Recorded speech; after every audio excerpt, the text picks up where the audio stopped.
Hello friends, welcome to my YouTube channel Seth study point by Girish Chandra Seth. आज का topic है पितृपक्ष।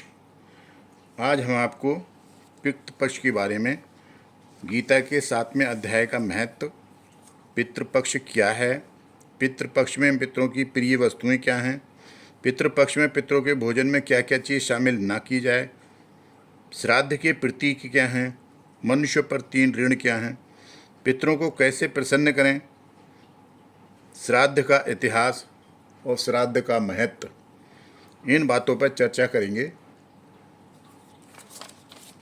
श्रीमद् भगवत गीता के 7वें अध्याय में श्री कृष्ण ने अर्जुन को परम सत्य का ज्ञान करवाया। जो लोग इस परम सत्य को सुनते हैं उनके भीतर परम ब्रह्म में उनके पितर परम ब्रह्म में लीन हो जाते हैं और पितृदोष से मुक्ति मिलती है। श्रीमद् भगवत गीता के 7वें अध्याय से भी पितृदोष से मुक्ति मिलती है। गीता का वह ज्ञान जो भगवान श्री कृष्ण ने अर्जुन को कुरुक्षेत्र के क्षेत्र में दिया था, इस गीता का 7वां अध्याय पितृ मुक्ति और मोक्ष से जुड़ा है। श्राद्ध पक्ष में गीता के 7वें अध्याय का पाठ किया जाता है। भगवत गीता के 7वें अध्याय में कुल 30 श्लोक हैं। आइए इस वीडियो के माध्यम से सुनते हैं गीता का 7वें अध्याय का हिंदी अनुवाद।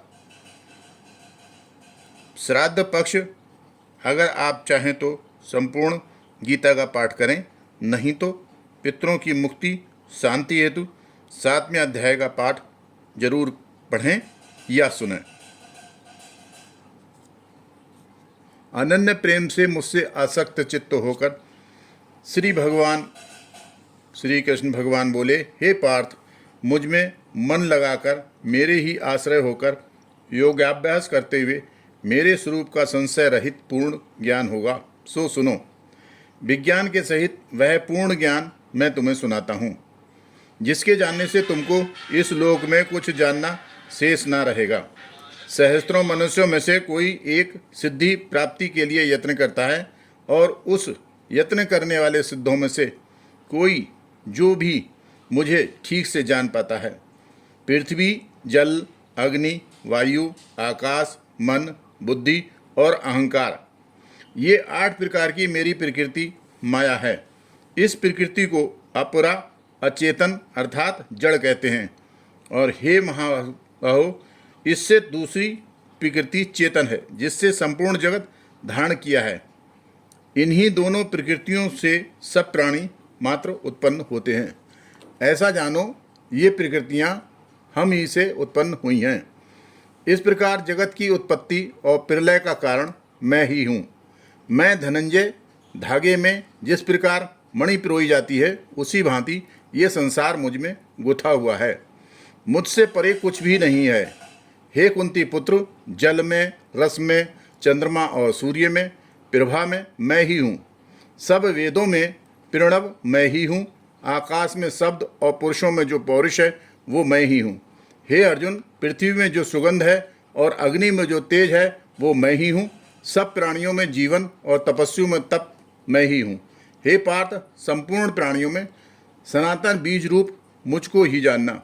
बुद्धिमानों ने बुद्धि रूप और तेजस्वियों में तेज मैं ही हूँ। हे भारतवर्ष, काम और रोग रहित बलवान पुरुषों में बल और पुरुषों में धर्म के विरुद्ध न दिया जाने वाला काम मैं ही हूँ। जितने सात्विक, राजस, तामस पदार्थ हैं वे सब मुझ में ही उत्पन्न हैं, परंतु उनमें मैं ही नहीं रहता, ये मुझ में हैं। सत्य, रज, तम, ये तीनों गुणों के भावों को ये संसार मोहित हो रहा है। इस कारण ये इससे परे मुझ अव्यय परमात्मा को नहीं जानता। मेरी ये गुण माया और दिव्य माया दुष्कर है। जो मुझको अनन्य भाव से भजते हैं वे इस माया को पार कर जाते हैं। जो पापी, मूढ़, नराधम माया ने जिनका ज्ञान हर लिया है और आसुरी भाव ग्रहण किए हुए मुझको नहीं पाते हैं, हे भारत श्रेष्ठ अर्जुन, 4 प्रकार के मनुष्य मुझको भजते हैं। दुखिया, जिज्ञासु, ऐश्वर्य की काम करने वाला ज्ञानी और ज्ञानी, जिनमें सदा मुझ में एकाग्रचित और मेरी, क्योंकि मैं ज्ञानी को अत्यंत प्रिय हूँ और वह मुझको प्रिय है। यद्यपि वे सब भगत अच्छे हैं, अर्थात ज्ञानी तो मेरी आत्मा ही है, क्योंकि वह मुझ में ही मन लगाकर मुझको ही सर्वोत्तम गति मान मेरा ही आश्रय ग्रहण करता है। यह है 7वें अध्याय का महात्म्य।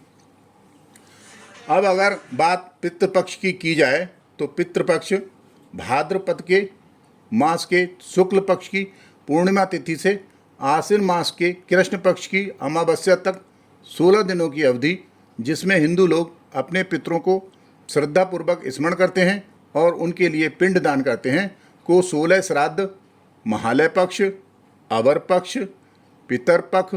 पितृपक्ष कहते हैं।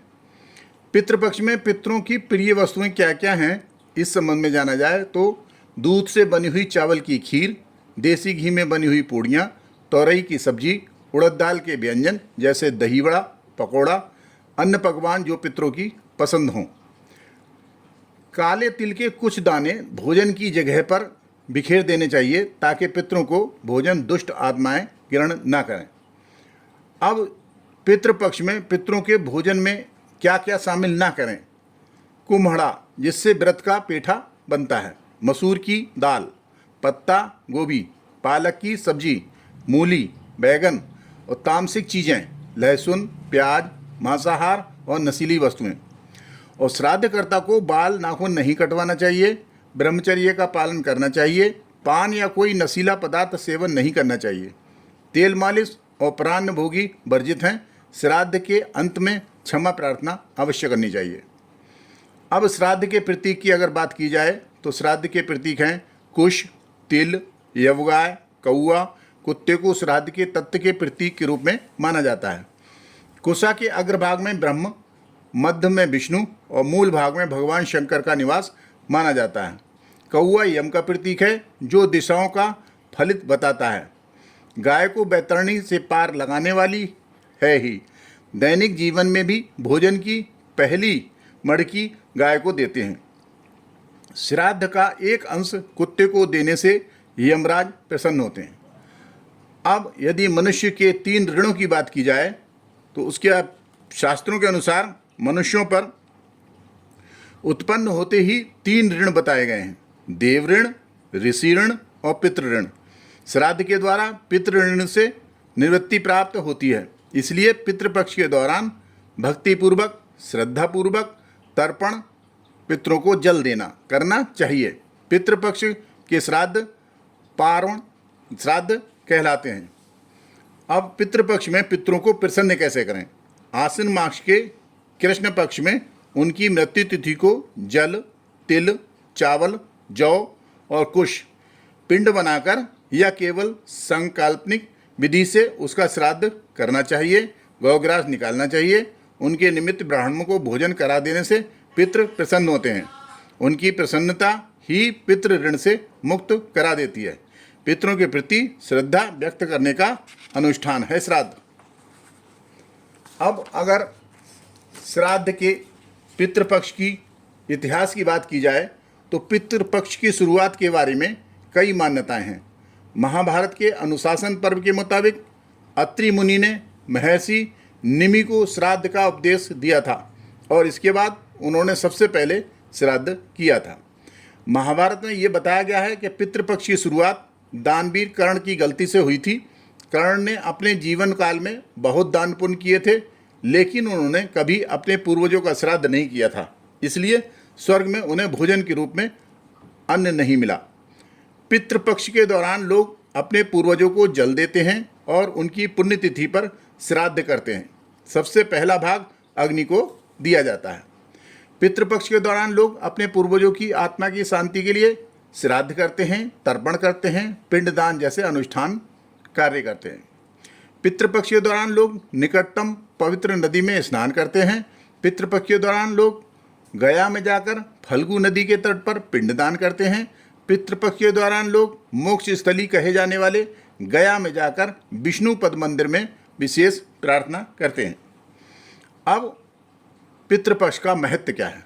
भीष्म पिता ने श्राद्ध का महत्व बताते हुए कहा कि मान्यता है कि जो श्राद्ध करता पहले दिन श्रद्धा अनुसार पितरों की पूजा करेगा उसे बहुत ही सुंदर पत्नी प्राप्त होगी। यदि वो दूसरे दिन पितरों की पूजा तर्पण करेगा, उसे घर में पुत्री की प्राप्ति होगी। यदि वो तीसरे दिन पितरों की पूजा और तर्पण करेगा तो उसे घोड़ों की प्राप्ति होगी। यदि चौथे दिन पितरों की पूजा और तर्पण करेगा तो उसे छोटे छोटे पशुओं की प्राप्ति होगी। यदि पांचवें दिन पितरों की पूजा तर्पण करेगा तो उसे पुत्रों के जन्म की संभावना अधिक हो जाती है। श्राद्धकर्ता यदि छठे दिन पितरों की पूजा और तर्पण करेगा तो व्यक्ति की सुंदरता बढ़ती है। श्राद्धकर्ता सातवें दिन पितरों की पूजा तर्पण करेगा, उसके घर में खेती अच्छी होती है। श्राद्धकर्ता यदि आठवें दिन पितरों की पूजा और तर्पण करेगा तो व्यापार में फायदा मिलता है। श्राद्धकर्ता यदि नवें दिन पितरों की पूजा तर्पण करेगा तो पालतू घोड़े खच्चर जो आपने पाल रखे हैं उनका स्वास्थ्य अच्छा होता रहेगा। जो श्राद्धकर्ता 10वें दिन पितरों की पूजा तर्पण करेगा, पालतू गायों को बहुत सुख मिलता है। श्राद्धकर्ता यदि 11वें दिन पितरों की पूजा तर्पण करेगा तो उसके घर में बर्तन और कपड़ों का फायदा होता है। श्राद्धकर्ता यदि 12वें दिन पितरों की पूजा और तर्पण करेगा तो सोने चांदी धन बहुत फायदा होता है।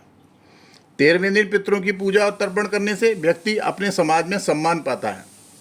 14वें दिन पितरों की पूजा और तर्पण करने से उसके घर में अकाल मृत्यु का संकट आ जाता है, इसीलिए इस दिन को छोड़कर आखिरी दिन का श्राद्ध किया जाता है। अब विशेष कृपा जो है, आखिरी दिन अमावस्या के श्राद्ध करने से व्यक्ति की सारी इच्छाएं पूर्ण हो जाती हैं।